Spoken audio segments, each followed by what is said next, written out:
ସୁସ୍ଥ ସ୍ୱାସ୍ଥ୍ୟ ପାଇଁ ଭଲ ନିଦ ହେବା ନିହାତି ଆବଶ୍ୟକ। ଠିକ୍ ଭାବରେ ନ ଶୋଇବା ଦ୍ୱାରା ଶରୀରରେ ଅନେକ ସମସ୍ୟା ଆରମ୍ଭ ହୋଇଯାଇଥାଏ।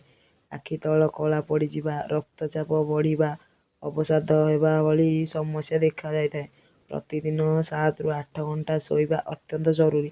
କିନ୍ତୁ କିଛି ଲୋକ ଶୋଇବା ପାଇଁ ଚାହିଁଲେ ମଧ୍ୟ ସେମାନଙ୍କୁ ନିଦ ଆସିନଥାଏ, ଯାହା ସେମାନଙ୍କୁ ପରେ ଔଷଧର ସାହାରା ନେବାକୁ ପଡ଼ିଥାଏ। ବେଳେବେଳେ ଆମେ କୌଣସି କାମ ବା କଥାକୁ ନେଇ ଚିନ୍ତା କରୁଥିବାରୁ ଆମକୁ ନିଦ ଆସିନଥାଏ। କିନ୍ତୁ ନିଦ ନ ଆସିବା ପଛରେ ମଧ୍ୟ ଆପଣ ଖାଉଥିବା ଭୁଲ ଖାଦ୍ୟ ହୋଇପାରେ, ଯାହା କେବେ ହେଲେ ଆପଣ ଗୁରୁତ୍ୱ ଦେଇନଥାନ୍ତି। ଆଜି ଆମେ ଆପଣଙ୍କୁ ଏହି ଭିଡ଼ିଓରେ ବତେଇବୁ ସେଭଳି କିଛି ଖାଦ୍ୟ ବିଷୟରେ।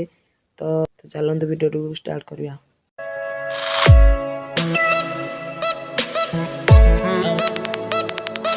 Number 1, ice cream.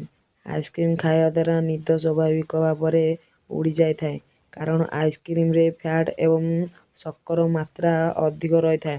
ରାତି ସମୟରେ ଆଇସ୍କ୍ରିମ୍ ଖାଇବା ଦ୍ୱାରା ନିଦ ଶୀଘ୍ର ଆସିନଥାଏ। ନମ୍ବର 2, ଚା'।